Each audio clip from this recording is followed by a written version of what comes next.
isabata rakanaka vana vaMwari. Tinoda kutendai wherever you are. Mwari vachikuitirai zvakanaka on this wonderful Sabbath. This is where blessings will be coming to you as we are also praying for you. Regai tingokuzivisai mamiriro akaita sabata ranhasi. We know that Mwari ari kuramba achitaura newe, nesu, nemhuri dzedu kwese kwadziri. Regai ndingokuzivisai vachange vachitibatsira basa muzuva ranhasi. Tina Elder Machando vachange vachibata pamusoro wenyaya unotiwo mangwanani unotiwo Ngatimbonyatsotaurirane. Kuza mazuva ano chaakushayikwa kutaurirana ende kushaya vanhu vanokutaurira chokwadi. This is the first part 1 Ngatimbonyatsotaurirane. Tobva taenda zvakare naElder Machando vachitaura pamusoro the same title inotiyo Ngatimbonyatsotaurirane. Because padapa part 1 hauna kunyatsotaurirwa. Part 2 vanenge vachinyatsokutsanangurira zvavaroda kutaura. Tinozoenda again takupinda padivine service yedu tiine #Zunde inenge ichitaura kwatiri vachiparidza vaine musoro unotiwo hakuda naanonzwa unotiwo ichange ingori imheremhere. Please stay tuned. Musaenda anywhere. Unganidzai, call your friends, call your neighbors, call the whole family must sit and hear this message. Mwari vachitaura kwatiri. Maskati kuburikidza tichiimbisirwa nevaimbi vakasiyana-siyana. Tichange tiine chidzidzo chiripo. Please, I encourage each and every one of us to take our Bibles, to have an understanding and a study with the men of God vachitaura kwatiri. Tinenge tiina Dr. Chitate vaine title message inotiyo dealing with infidelity of a spouse. Infidelity of a spouse. I'm sure infidelity inogona kuwanikwa pakasiyana-siyana. Asi Mwari vachitaura kwatiri, I believe the messages of this Sabbath are going to change your life, our lives, and everyone's life. May God bless you. Now, tinokumbirawo for you to subscribe or to like on YouTube, timeline, Facebook, wherever you are. Please do invite your friends, your family members. Find a way yekuti vamwe vakwanise kunzwa iro revhangeri. Tinewo pa WhatsApp, if you need an audio, unokwanisa kudziwana kana muchinge mataura nesu. Also, the Bible says, love your enemies. Invite even your enemies. Kuti vanzwe iro rishoko panguva dzakafanira as a time such as this time yatiri iyoyi. Mwari vakuitirei zvakanaka. Look for data, find ways yekuti iro revhangeri iri vana vaMwari vanhu vazhinji varinzwe nekuti the coming of the Lord is at hand. May God bless you. Baba vari musoro kudenga, toda kutendai nesabata rakanaka ramatiunganidza. Tokutendai nemweya wenyu mutsvene uri kutitungamirira. Vaine every message ibate mumwe nemumwe nezviri kuenderana navo mukati medzimba dzavo. May you bless us, may you bring healing wherever we are. May you answer our prayers. For we pray and ask all these things. In Jesus' name we do pray. Amen. Ochikoro chesabata nzvimbo yakanaka, moyo uri kutondera kupinda msabata. Sabata ranaka, sabata ranaka, moyo uri kutondera kupinda msabata. Pano moyo wakatangazva Jesu kuziva nekutsvaka nzira yake, ndawana sabata. Sabata ranaka, sabata ranaka, moyo uri kutondera kupinda msabata. Pano Jesu wakamira, wakandidaiza kuti ndinomuzarudza muiri sabata. Sabata ranaka, sabata ranaka, moyo uri kutondera kupinda sabata. Inoda chimwe chochero kona tenze anonde ndipakana ngemvura ngemoto ndinochema modesa memoyo wesekana moto mondepese hazene yezo zetema zenopera kutemo ndepeko onange pachena ndechafa fara seko cheneswa moyo kondefa modesa memoyo wesekana moto mondepese hazene yezo zetema zenopera aseko tenda cheneswa ndezo ngazonzwisi sesande zozo zerozo zenyotenowo na modesa memoyo wesekana moto mondepese hazene yezo zetema zenopera ndinoda chimwe chochero kona tenze anonde ndipakana ngemvura ngemoto ndinochema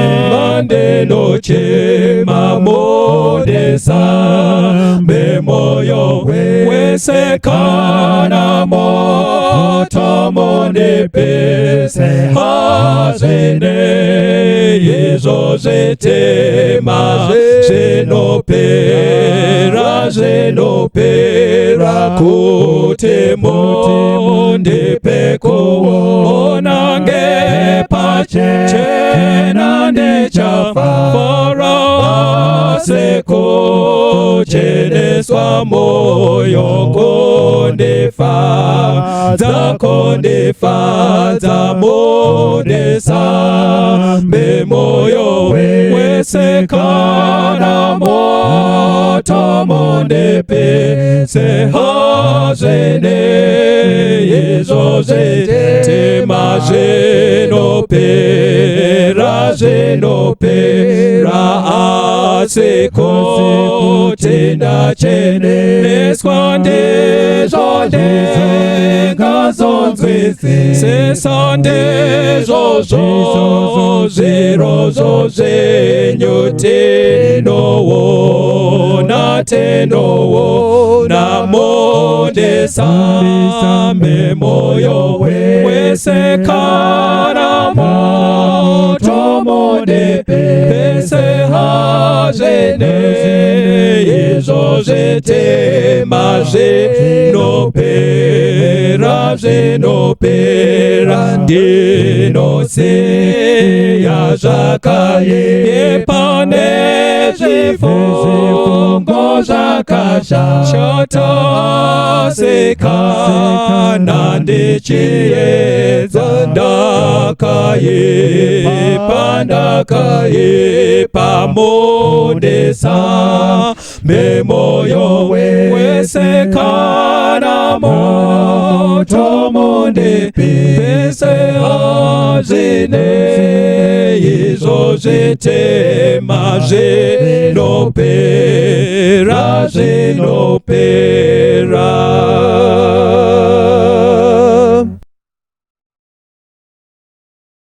Tanzo kuna kisisa Jesu waponesa Iroso raura Jesu waponesa Ziwisa nyikatese Kumirio kwenyanza Tenzi anotituma Jesu waponesa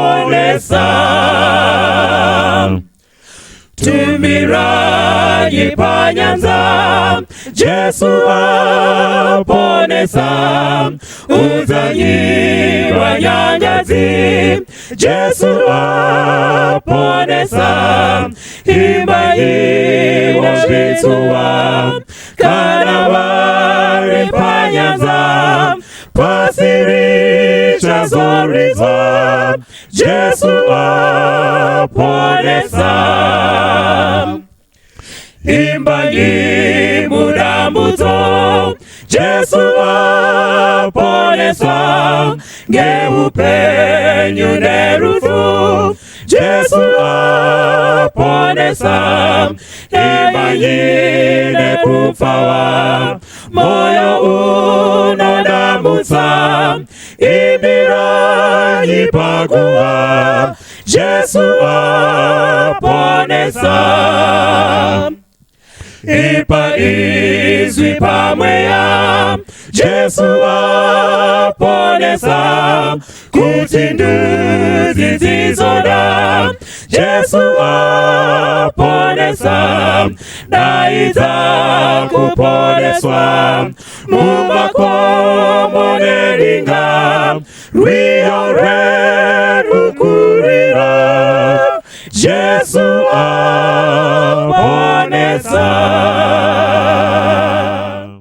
Musi wakana kisisa Apondaka musaruza Moyo wangu wafarira Mwari wangu namponesi Musi weru faro Jesu wandi samba moyo Wandi zizi sakurinda Nekufara kuramata Musi weru faro Jesu wandi samba moyo Rapera roba sakuru Ndiri watenzine wangu Andifuwa natewera Nafaramu kudaizwa Musi weru faro Jesu wandi samba moyo Wandi zizi sakurinda Nekufara kuramata Musi weru faro Jesu wandi samba moyo Jinozorora moyo wo Fungange ijijirozo Usapatane na tenzi Ndiye one jirojese Musi weru faro Jesu wandi samba moyo Wandi zizi sakurinda Nekufara kunamata Musi weru faro Jesu wandi samba moyo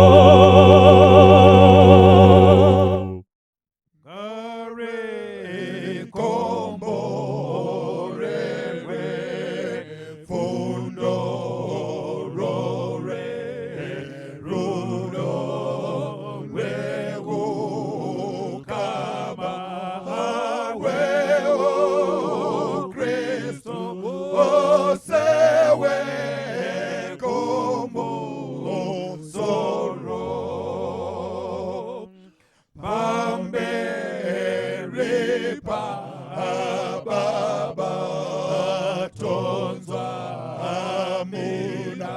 abato nedonzone esini isoze eduze senge esimwe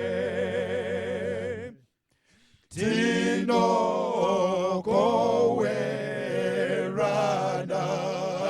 mitorone namo tino nzira ana urombo homoku otambu odzika kote tapahadzana tinonzwa urombo kote tine erose sembero oticha shazoko ombana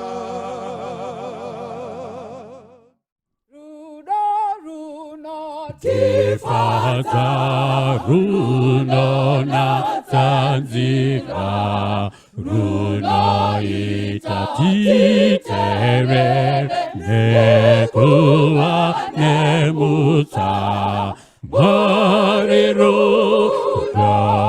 rotiriwa wanawake mariru Tifane daye runo tifadam runo natazira runo itas itererene kuane mutam Zirine urombo Gurvarane kufa Nerudot kinobatirawa Wekuda wira Mariru rotiriwana wake Mariru Tifane daye runo tifada runo natazira runo itati tererene kuane muta Apobasa basara pera Jatorwa kumsoro Goma yedu Icha imande Jesu ngerudo Mariru Chiri wanawake Mariru Tifane daye runo tifada runo natazira runo itati terere nekuwa nemuta Kuda kutenda Mwari watisanganisa mukati mezuva ranhasi. Patiri kudiscussa nyaya yatiri kutaura nezvayo. Ndoziva kuti vazhinji kana tichinge tataura nyaya tikawirirana kuti izvo ngativei nenguva yekutaurirana. Kune vazhinji vanoita mukana wekutaurirana, koita vazhinji vanofunga kuti vachataura mangwana.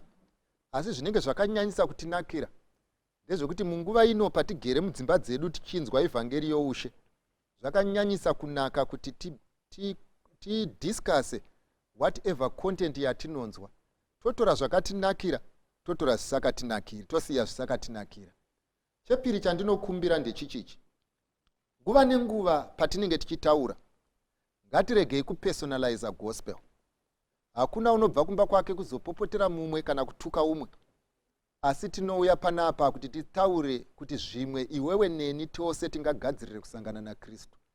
Bhaibheri rinoti nekuti vese vakatadza vakasasvika pakubwinya kwaKristu, uye pasi hapana akanaka kunyange nemumwe kunze kwaKristu.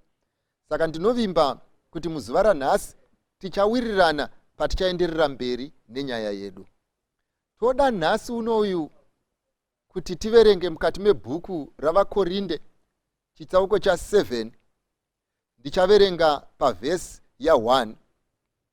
Inoti iyo, zvino kana zviri zvandakakunyorerai, ndinoti zvakanaka kuti munhu arege kubata mukadzi. Mukajamba ipapo mukaenda pavhesi ya 32 na 33, inobva yati iyo, zvino ndinoda kuti murege kuva nekufunganya. Usina kuwana unofunga zvashe kuti ungafadza sei ishe wake, asi wakawana unofunga zvenyika ino kuti ungafadza sei mukadzi wake. Ndoverenga zvakare pavhesi ya 10, inoti iyo, zvino wakawana ndinovarayira, asi handizini ndishe, kuti mukadzi arege kubva kumurume wake. Vhesi ya 26 na 27 yoti, naizvozvo ndinoti nokuda kwenhamo ino zvakanaka kuti munhu agare akadaro. Wakabatanidzwa nemukadzi here? Usatsvaka kusunungurwa. Wakasunungurwa pamukadzi here? Usatsvaka mukadzi. NdiPaul ari kudaroyo. Torai for example, ndati tiri kuda kudiscuss muzuva ranhasi. Torai for example pari kunyorwa pavhesi ya 1 naPaul. Paul ari kuti iyo, zvino kana zviri zvamakandinyorera. Zviri kurehwa naPaul panapa ndezvekuti nyaya yaari kutaura nezvayo haizi nyaya yakatangira muna Paul. Inyaya yaakabvunzwa nevanhu. Mukomana nemusikana ndo vakanga vabvunza kuti Paul, zvakatinakira kuti tiroorane here? Zvikanzi naPaul, panyaya yamakandinyorera ndinoti kwamuri, zvakanaka kuti munhu arege kubata mukadzi. Ndo number 1. Chepiri, Paul omvaenderera mberi oti, naizvozvo ndinoti kwamuri, kana aripo pakati penyu asati awana, ngaasiyane nekuwana. Asi kana aripo pakati penyu akatowana, ngaabvise maari pfungwa yekuti handichadi. Ndoda kuti tiisirane pachena nyaya iri kutaurwa naPaul pano. Paul ari kuti izvo, kana tese tikabvumirana, Paul ari kuti izvo, munhu ane kodzero dzake kana asina kuroora, dzekudhisaidha kuroora kana kusaroora. Paul otiwo zvakare, asi kana munhu afunga kuroora, ave nemukadzi kana kuti ave nemurume, dzimwe kodzero dzaaive nadzo asati aroora kana kuroorwa anodzitorerwa. Ndinodzokorora, idzi kodzero idzi haudzitorerwi nevanhu, haudzitorerwi nemufundisi, haudzitorerwi natete, haudzitorerwi namai, unodzitorerwa nedecision yaunenge waita.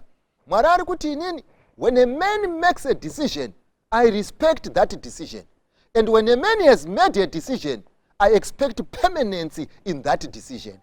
Therefore, hatisi kuti kana tasangana manje padare rechikomana tochitanga kufunga kuti tinogona kubvisa zvaMwari kuti tiise zvedu kuti tichengetedze ukama.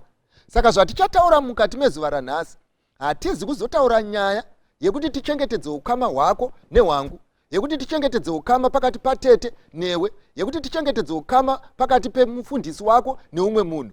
Tiri kutaura nyaya yekuti iwewe uchengetedze ukama hwako naMwari, nekuti ndiye anopa upenyu. Ndoda kuti nditange ndadai izvi. Nhasi unoyu ndiri kutaura nevanhu vachangowanana, ndiri kutaura nevanhu vachangopinda musvitsa, ndiri kutaura nevanhu vachangobva mukuchata, uye ndiri kutaura nevanhu vatingati young couples kana tichitaura nezwi rechirungu. Ndoda kuti ndikuisirei pachena chinhu ichi. Chekutanga, nyaya iyi ndoda kuti muibate nenzira yekudai izvi. Munozviziva here kuti zvinogona kuitika kuti baba vako iwewe vairohwa namai vako, hakuna usiku hwavaivata vasina kurohwa. Uye baba vako iwewe vakarongeka kusvika pakutotenga imba. Asi iye zvino iwewe unogona kufunga kuti manotsi akashandiswa namai vako ekurova baba vako ndo akaita kuti vatenge imba. Nyamba handizvo zvakaitika. Chakangogonekwa namai vako ndechekuti vakarova ane mari. Saka mari ndo yakatenga imba, kurohwa hakutengi imba. Saka iwe ukatora ini Machando ndisina kana kobiri muhomwe mangu, ukandirova kuti nditenge imba, unogona kutouraya. Pamusana pekuti izvo zvakaachivhwa namai vako zvinogona kutadza kuachivhika newe. Why? Pamusana pekuti you are dealing with a different person in a different environment. Therefore, manotsi ekwachaka anogona kunge akasenzera chaka, asi haachasenzi kumba kwako. Dzinonzi njere ndedzekugona kurileta zvauinazvo nekuti unogona kushanda nazvo zvakaita sei kuti zvikuproducire desired results.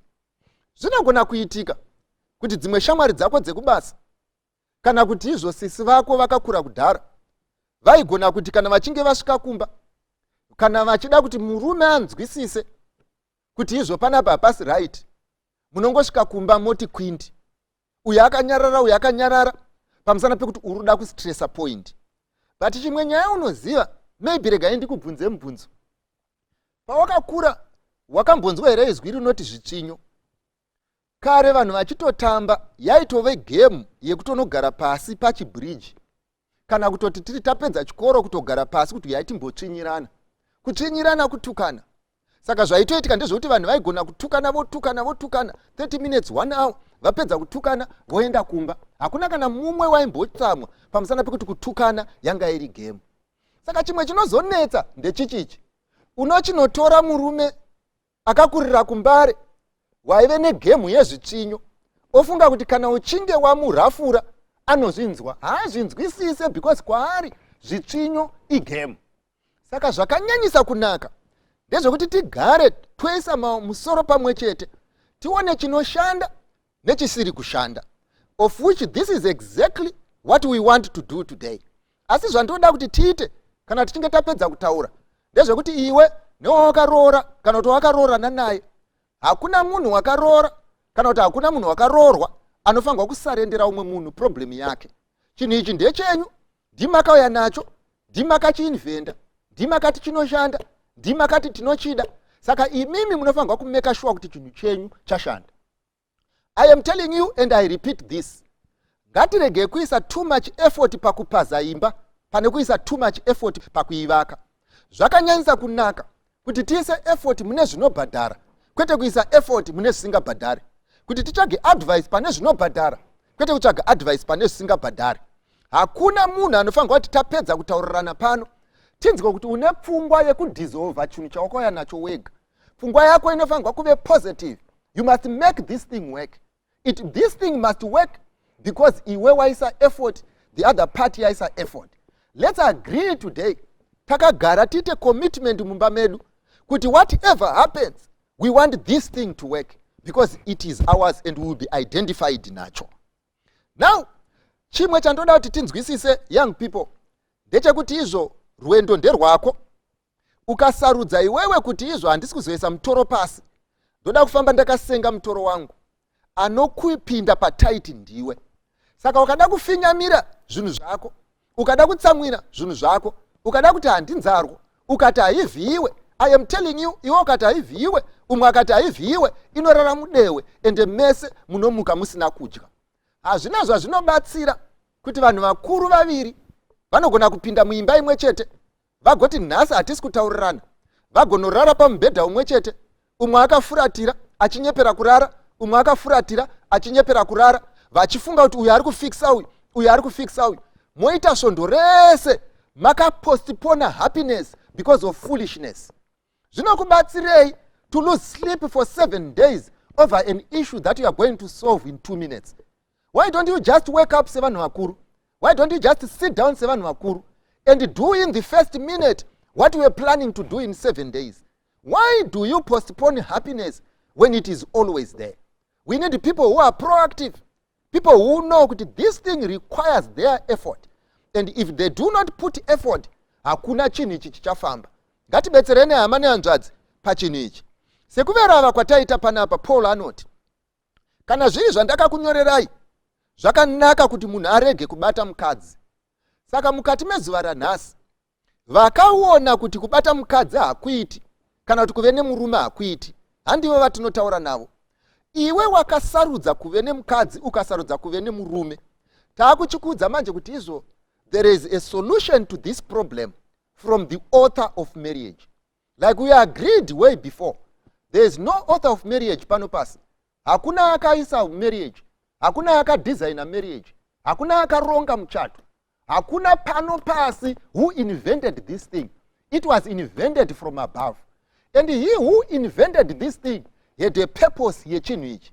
Adaro aitarisira kuti imimi mubhorowe kubva kupfungwa yake zvaaingada kuti zviitike panyaya dzemuchato.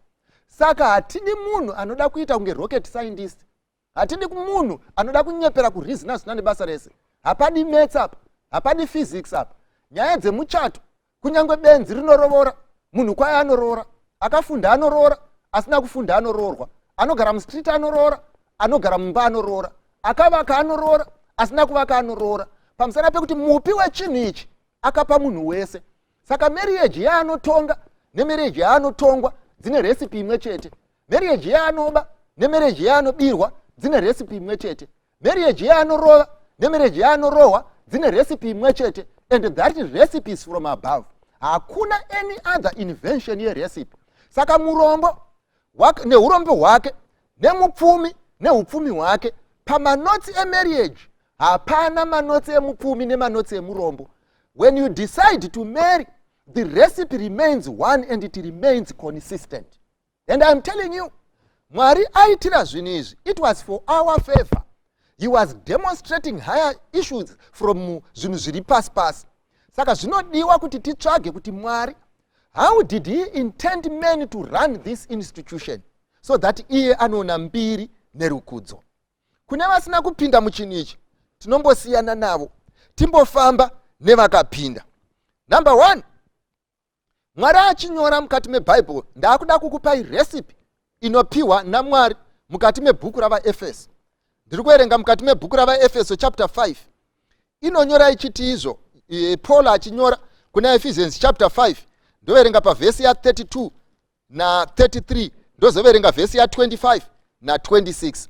25 na 26 inoti izvo, imi varume idai vakadzi venyu Kristu sezvaakadawo kereke akazvipa nokuda kwayo, kuti aiite tsvene achiinatsa nokushambidza kwemvura pashoko. Vhesi ya 22 yoti, imi vakadzi muzviise pasi pevarume venyu chaivo sezvamunoita kunasha, nokuti murume musoro womukadzi saKristu womusoro wekereke, iye amene ndiye muponesi womuviri. Ndo number 1 iri kutaurwa naPaul pano. Paul ari kutanga aadresa kumukadzi. Anoti iwewe mukadzi, zviise pasi pemurume wako chaiye. Asi haagumiri ipapo. Ndoda kuti munhu wese aite take note of this point. Akaroora naasina, ari kufunga kuroora neachazoda kuroora. Ndoda kuti uite take note of what Paul is saying here. Paul ari kuti izvo, mukadzi zviise pasi pemurume. Asi ari kuti izvo, haagoni kudzidza kuzviisa pasi pemurume arovorwa. Zvinonzi munhu anogona kungozviisa pasi pemurume in proportion kukuzviisa kwaanozviita pasi paJesu. Saka Bhaibheri riri kuti izvo, kana munhu asingagone kusubmita kuna Mwari, kana munhu asingarespecte musiki wedenga nepasi, kana munhu asingarespecte mupi weupenyu, do not expect that person to submit to you. That is number 1. So munhu anogona anotadza kusubmita kumurayiro waMwari, haasubmite kumurayiro wemunhu. Munhu asingapfugamire Mwari mupi weoxygen, haapfugamire kumunhu asingamupe oxygen. Saka Bhaibheri riri kuti izvo, when you decide to marry and you require submission, you should marry that which submits to higher authority. That which cannot submit to higher authority cannot submit to you. Zorevei, zvoreva kuti nyaya yesubmission haitangire kumba kwenyu samaita. Nyaya yesubmission inotangira pakusubmita pasimba revakuru. Therefore, young men, if you decide to marry, zviri kutaurwa nebhaibheri riri kuti izvo, kana iwe ukadanana nemusikana anoshora mubereki wake, kana kuti ukadanana nemusikana anoshora mwari wake, kana kuti iwe ukadanana nemusikana asinga respect authority, never expect that person to respect you. It is not possible. He who cannot respect God cannot respect men. Number one. Therefore, bhaibheri riri kuti manje, iwewe mukadzi, kana uchida kuve of value mumba, kana uchida kuzadzisa chidiso chaMwari, kana uchida kuti muchato wako ufambe, chinhu chekutanga ndechekuti izvo, enda unomeasure your submission to God. Enda unomeasure kuti Mwari pakati uyane chipo unoenda nacho here. Enda unomeasure kuti Mwari pakati ida hama yako unoida here. Enda unomeasure kuti Mwari pakati kudza baba wako namai vako unovakudza here. Enda unomeasure kuti Mwari pakati izoida varombo unovada here. Enda unomeasure kuti kana Mwari akati izogarai zvakanaka sehama unozviita here. Kana usingagone kuita izvozvo, that means your relationship naMwari is wrong. And never expect to be an asset in that house. I am telling you, and I'll be honest with you, there you cannot be an asset. You cannot follow God's command partially when in real life God achida kuti zvidaro. Saka Mwari ari kuti izvo, all these areas dzandakakupa dze-submission dzaita kuti ugove relevant in that marriage of yours. When you got married, you did not get into marriage like a production machine. Hauna kuya pamba penyu kuti iwe uve a beauty model. Wakauya kuzorora to fulfill the purpose of marriage. Mutori brand rakatozvimiririra. Kana muri brand rekwashumba, muri brand rekwashumba. Muri kuto build a community. Zvitoreisa Adam na Eve vakasikwa nyika isipo vakanzi berekanai muwande muzadze nyika. Mutori neka brand kenyu kamutori nako kamuri kuestablish. Asi kamuestablish roke brand akamwari ari kuti kana uchida kuti brand rako ribude zvakanaka, tanga neni. Haikona kuita umpimbi ndoga because chinhu ichi hachizi chako. Inini saMwari ndini ndakauya nechinhu ichi. Therefore, it is my wish and my prayer kuti takagara panapa hatizi kushaudhana. Tiri kuti Mwari calls for submission. Ende Mwari kana achiti submit ari kurevei. My comrades, zviri kureva naMwari ndezvekuti kana uchinzi submit to your husband, haizi kusubmita as payback. You don't submit because he did A, so you do B. Nekuti ane mari, akauya nechikafu, saka you submit to him. Mwari kana achitaura nenyaya yesubmission, submission is unconditional. Iye murume wako wakaroora. Iro benzi iroro risingatozivi kuti nguva dzekuya kumba. Mwari ari kuti izvo, you submit to him not because he is worthy of your submission, but you submit to him. Why? Because he who says submit is worthy. So when you go and submit before your husband, you are not submitting before your husband nekuda kwake. You are submitting because the author of life, God of the heavens and the earth, anoti kwauri, you submit. Now, amani anzwadzi, kana Mwari ati submit, you submit. Number two, Bible riri kuburitsa pachena kuti you cannot submit to that. Ndichinotaura nemi madzimai, you cannot submit to that which you cannot respect. Kana usinga respect chinhu, it is not possible to submit to that thing. Ndoreveiko kana ndichiti kana usinga respect chinhu, ndoreva kudai izvi. Nai asikana, zvinogona kuitika here kuti mukurarama kwedu kwatinoita unogona ungongo nemwe boyfriend yako 1974. Boyfriend maigara muraini rimwe chete, zvoti pamwe maitokumbidzana sauti vachiita sehama pamba penyu. Iwe ndomva wazodecide kuroorwa kugweru wabva kuchitungwiza. Zvinogona here kuitika kuti hanzvadzi yako painouya kuzokushanyira nekuda kwekuti vaitamba vese neex boyfriend yako, vanouya vese kugweru, hanzvadzi yako neex boyfriend yako, omva wamuvaintroducer kumurume wavo uchiti dziye hanzvadzi dzangu. Murume wako oswera achiombera ex boyfriend yako achiti tsano, and you call that respect. Bible riri kuti izvo, if you can't respect, therefore you cannot submit. But unfortunately, zvinogona kutoitika kuti wakatogara kudaro pamunhu anofanirwa kusubmita to, you don't respect that person to the extent yekutoti nyangwe lift yekuenda kubasa, nekuti iye ndewe tsoka yake, wakatomutsvagira lift, ende lift wakamutsvagira kunani? Kune imwe ex-boyfriend yako, ndo inomutora every day. Iye semurombo anenge achingostarisiwa nepahwindo achisekerera sembwe yechirungu, asingaziva kuti munomu mandakakwidzwa munomu haizi favor kuve muno. Ivanhu vari kutondiita toy, ndinoitenge ndiri game, ndinoitenge bioscope, zvekuti vanoziva nyaya ine history yayo, vanoziva zvinhiswa zvakatangira, vanenge vachitoona ndichisekwa. Asi inini ndinenge ndakagara ndichiti mukadzi wangu haangadaro.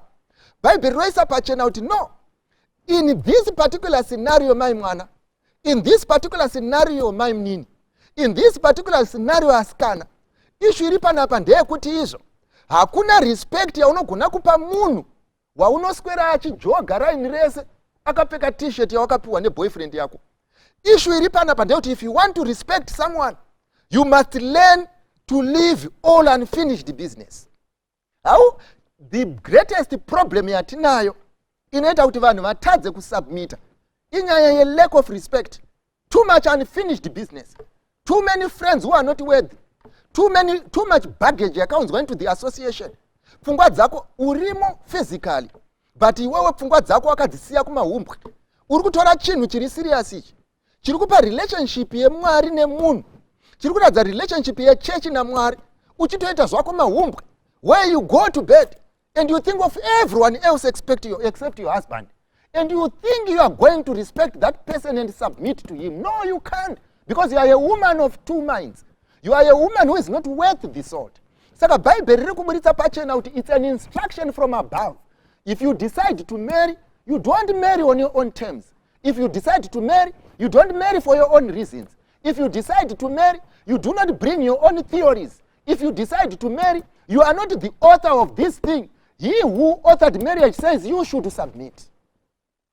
If you know you can't submit, waifangwa kugumira pa verse ya 1 yakanzi zviri nani kugara uri wega. But should you decide to marry, you follow the author of marriage. Ladies and gentlemen, inini handidye sadza kumba kwenyu, inini handirari kumba kwenyu, inini handibikirwi kumba kwenyu. Handina kuya panapa kuti tizotaura nyaya dzekuti iwewe undifarire. Pamusana pekuti handi nyaya yekufarirana, inyaya yekuti chinhu chamudhara ngachibatwe nemazvo, inyaya yekuti chinhu chamudhara ngachiriritirwe nemazvo, inyaya yekuti marriage ngaive worthy, inyaya yekuti vana venyu ngavarespect marriage, inyaya yekuti people should see Christ in your marriage. This is what the author of marriage says. And I am telling you, it's only for a short while. Very soon tese tinenge tapfuura, vana vedu vanofanirwa kugara vachizivana. Paimboone vanhu vaidanana pano, paive nevanhu vari principled pano, paive nevanhu vaivaka musha pano, paive nevanhu vaitya Mwari pano, paive nevanhu vairarama chokwadi pano, paive nevanhu vainzwisisa what marriage is all about. This is all the legacy that we can leave our children. We need to respect munhu watigere naye. Zvinoitika ichokwadi, unogona kuroorwa nemunhu asina musoro, zvokutoshaya musoro zvokutadza kubhadhara school fees. But it is wrong for you to sit down nevana uchivaudza kuti baba venyu havana musoro. Pamusana pekuti vana havasirivo vakauya nababa pamba, iwe ndiwo akavasarudzira murume uyu kati ndiye baba venyu. Saka by the end of the day haugona kuti product yawakauya nayo haisisina musoro. It's not being respectful to be discussing kushaya musoro wechinhu chawakakoshesa chechine musoro. It is your problem. You made a decision, whether it was a foolish decision, whether it was a stupid decision, whether you were not thinking, whether you had the eyes closed. Unfortunately, wakarara nguva yekumuka, ukatsinzinya nguva yekusunura, ukatita zvaunoda munguva yekuona, ukatamba munguva isiri yekutamba. Iye zvinezvi mudhara ari kuti chinhu ichi haupinde madiro uchibuda madiro. Mudhara ari kuti chinhu ichi imhosva huru kuchipaza, imhosva huru kusaisa effort kwachiri. Why? Pamusana pekuti Mwari anotarisira kuti chinhu ichi chibuild a relationship yaanoda. It's a case kuti vana vako vatadze kuenjoya relationship yako nemurume wako. It's a case kuve neimba yamuri kuplana kupaza. imi vanhu vakuru tu mune hutsinye to such an extent yekuti you decide to marry when it suits you best. You decide to marry when you benefit best. You decide to marry when it gives you zita. Kana paya mobereka vamwe vana vakanga vasipo pachinhu ichi, mapedza kubereka vana vakanga vasipo pachinhu ichi, imi muri too futi selfish as you are, mogara to make a decision kuti vana vapinde muheartbreak forever. Why? Because you only think of yourselves. What this does to you, you don't think of anyone else. You don't think of your daughter. You don't think of your son. You only think of yourself.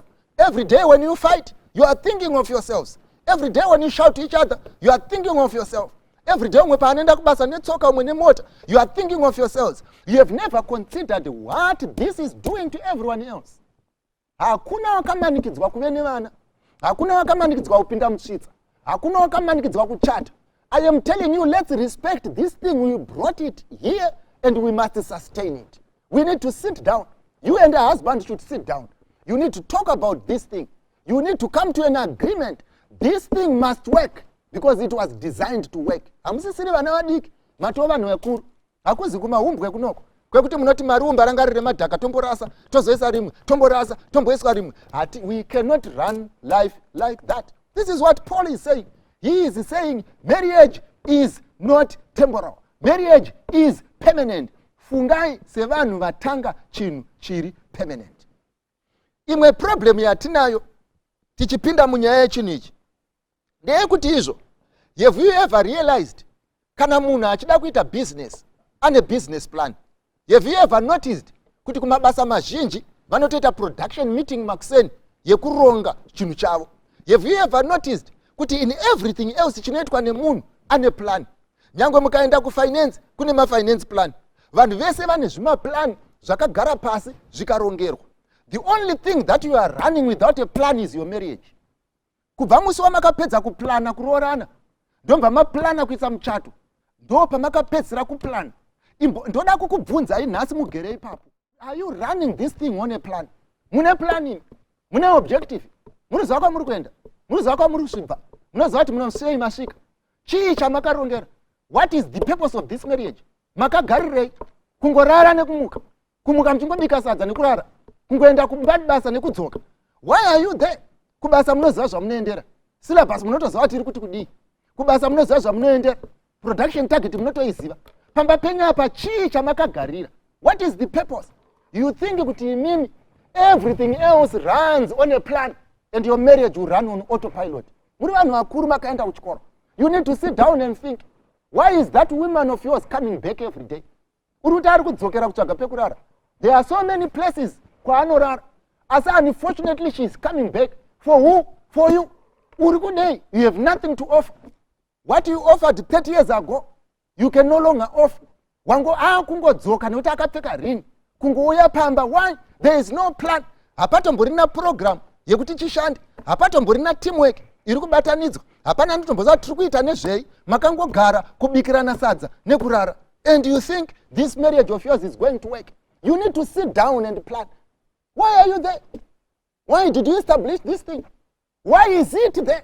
What is the plan? What is the objective? Imi baba boy, inzwai munzwe nyaya iri panapa. Iwo uninyatsonzwisisa nyangwe kubasa kwako kwaunoenda. Kuti kubasa chaiko chaiko hakuendwe nemunhu akadhakwa. Kubasa chaiko chaiko unoenda uri sober makuseni, unosenza kusvikira kuma5 kwaunosenza, obva kubasa uri sober.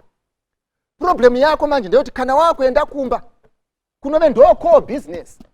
Kune mukadzi atoriko ane brain dzinopanana moto, kune vana variko vanotori nebrain dzinopanana moto, vari kuda a father wekuti vagare pasi naye vataurirane. Ndo kwaunoti kana wakubva kubasa wopfuura nekubva woenda kumba wakadhakwa, unovavigira chidhakwa. Asi iwe unonyatsoziva kuti izvo chidhakwa is not operationally effective, but you go home drunk, just go and sleep, and you say you are running a family. Uri drunk. You say you are running a family. You come home at 10. Kubasa you spend 8 hours na secretary uriko, and you spend 8 hours wakarara kumba. Do you think you are a value to your wife wakarara? Hakuna here vanoda kukuona uri mupenyu. Hakuna here vanoda kukuona uchitaura. Hakuna here vanoda kunzwa uchitaura. Idzo nyaya dzaunodirwa kubhawa kwaunotonzi une siti rako. Hakuna here kumba akakumirira kuti utaure. But how are you running your marriage like that? Where you operate as though marriage is part-time and your job is full-time. Business is full-time, your marriage is part-time. Where people miss you, you are not there. You are not available. You are nowhere to be seen. You don't even have a plan. You don't even think about it. You don't even know how to make your wife happy. You don't even know how to make your children happy. And you say you are running a marriage. You are not running a marriage. I can repeat this. You are not running a marriage. Marriage is for an absent landlord. People who pretend to be there when they are not there. People who want to be loved because you call yourself husband. It does not work like that. We need to put everything in this thing for it to work. No wonder why. Kana uchida enda kuchikoro nhasi. Nekuti Syria teacher muclass very serious neclass yavo. Hakuna mwana anenge ari pa WhatsApp teacher ari pa WhatsApp.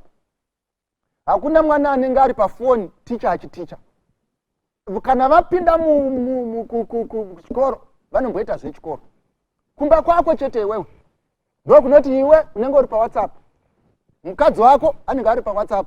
Mwana wako anenge ari pa WhatsApp. And you tell me you are raising a family. No, you are not raising a family. You are not a family, in fact. You only coexist. Nobody will miss you. Nobody will miss anyone. Because when you see someone, akagara nemunhu physically, decide kusataura naye nyaya, achienjoya vanhu vepa WhatsApp, ari kuedza kungokuudzai.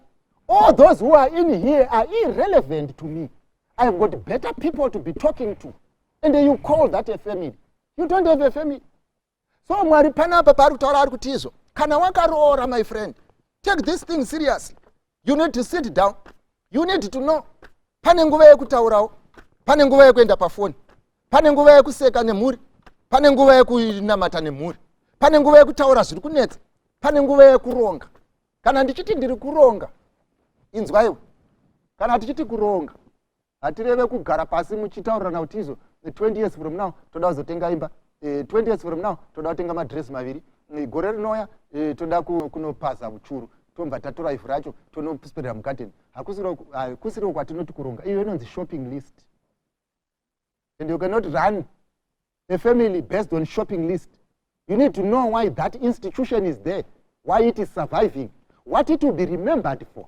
That brand, when you pass away, what is it that you are going to leave on earth? You cannot just leave Sanachaka. You need to sit down and say, this institution, this institution, which you are calling marriage, should it disappear today, what is your mother going to miss? What is your brother going to miss? What is your sister going to miss? What is your child going to miss? If this institution disappears. Amani hanzvadzi, mundiregererewo. Ndogona kuita kunge ndiri kupopota, ina handisi kupopota. Ndo matauriro angu, ndo marerero angu. Nyaya yatinoda kuburitsirana pachena ndeyekuti izvo. If we do not have a plan for this thing, it will not work. If you do not know why it is there, it will not work. If you do not sit down and plan, it will not work. If you cannot talk together, you cannot sing together, if you cannot congregate together, this thing is not going to work. Inga uri kukanganwa one. Handisi kuti inini usapfuure nekuclub muchiona bhora kana zviri izvo zvinoita kuti uite tiki. Asi uri kurangarira here kuti Mwari achi-instituta marriage anoti hazvina kunaka kuti munhu agare ari ega. Nyaya yakaita kuti Mwari aunze marriage, he was addressing loneliness. Now how come your wife or your husband is more lonelier than she was ari kure? Pamusana pekuti izvo chimwe chikwata chako chese, they are happy with you. The only people who miss you are the people that matter. Amani hanzvadzi, ndakunamata kuti Mwari atitire nyasha, tinzwisise kuti Mwari ari serious nechinhu ichi. Kana tapedza kunamata, tichazoenderera mberi muchikamu number 2 pasemu nyaya tichitaurirana how you can run this institution better. Hakuna munhu akapiwa simba naMwari rekudissolva chinhu ichi. Hakuna munhu anotakura bhegi kubva kumusha kwavo kuti azoudzwa newe 10 years later kuti izvo ngati taitamba hedu ngatisiyane chiende. Every marriage should be given the seriousness it deserves. Shall we pray? Baba wangu na Muponesi, Musiki wedenga nepasi, ndoda kutendai nekuti muri Mwari, rumbidzwai nekusingaperi nekuti mbiri nekukudzwa zvakafanira imi. Ndoda kunamatirana mukati menguva ino. Tiripo vazhinji tinorana this institution of marriage without a plan. Hakuna akambogara pasi, hakuna akamboronga, hakuna anoziva kuti tiri kumbobatei, kungomuka nekurara nekumuka nekurara. Tibetsereiwo timbogara pasi tidzamise pfungwa why we have established this institution. Mwari tibetserei tikooperate nemi, uye munamato wedu ndewekuti imimi mukatendera pashaya kana one institution of marriage that fails. Muzita raJesu ndinonamata. Ndinoda kutaura kuti ndaponeswa neropa ro, pamusana pemutsa wake ndichagara kumushako. Ndaponeswa neropa rake renyenye, ndaponeswa zvendichiri mwana wake. Ndinofara nekuti Jesu auya kundiponesa, nekuti kupenya kwakeko kuri kunditungamira. Ndaponeswa neropa rake renyenye, ndaponeswa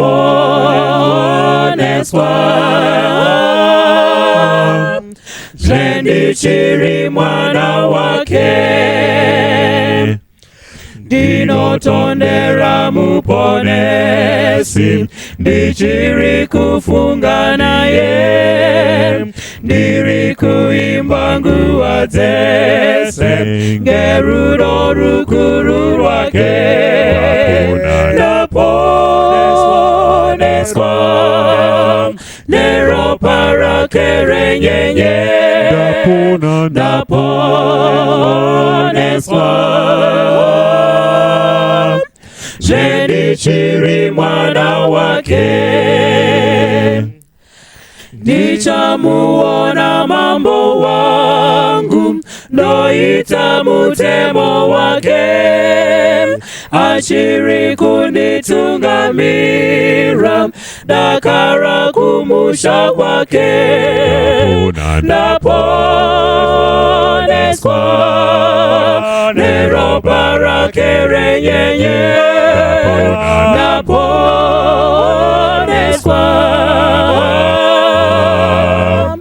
zvendichiri mwana wake. Ndaponeswa neropa rake renyenye, ndaponeswa zvendichiri mwana wake.